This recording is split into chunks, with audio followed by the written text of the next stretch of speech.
Good afternoon, YouTube. Raleigh coming at you again with another For Honor video. This time we're going to look at whether or not the Lawbringer, aka Law Daddy, is good or is he absolute garbage. Now, the Lawbringer, based hero, sick fashion, undeniably a favorite choice amongst many. But is he popular for what he used to be or for what he is now?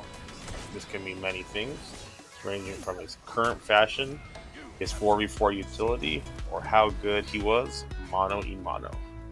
I personally enjoy him for the amount of fun I have legend people with his charging impale. Choo choo, here comes the pain train. But at times, I feel like he underperforms for the amount of effort that is put in. Daddy Law has had a roller coaster of existence in the meta. Either he is trash, or he is OP and needs to be fixed.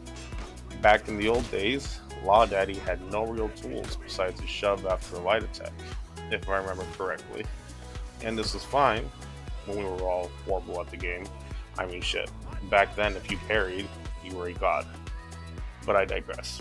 Law Daddy then got an update, to be more scummy of course, because either you be underperforms, or they overshoot it and they become OP. They gave him the dreaded shove on block. Does anyone remember getting timed out of duels because the opponent would shove after every block and never hit you? Cancer. Absolute cancer. After many moons, a constant flow of Lawbringer content creators begging Ubisoft for some Law Daddy TLC. Here's looking at you, Spliced, Toxic TV, and Mortem Go to Sleepies, of course, and John the Liner. Ubisoft listened. Thankfully, shove on block got removed, and they gave him a dash shove instead, which was balanced, but once again, underwhelming. He had no pressure besides the dash shove, so in fours he was almost useless, didn't have access to your Ad Mortem and Amicus attack until the end of the chain, which again sucked. After many warrior dens had passed, we finally got our Law Daddy rework, and boy was it needed. Still shove after a dash, which was fine, but what really helped was getting hyper armor on second hit, and easier access to his Ad Mortem attack.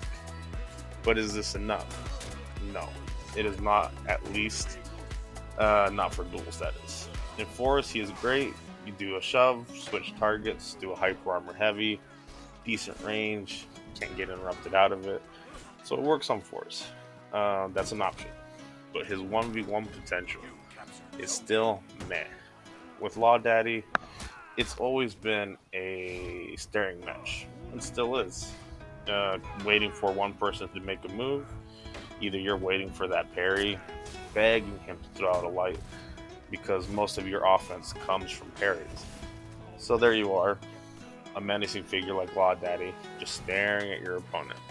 And if you're facing off another turtle, just a staring match. It's even worse if it's Law Daddy versus Law Daddy. His shove is reactable, his lights are parried easily. His out of stamina pressure is awesome though, I'll give him that. What can be given to him?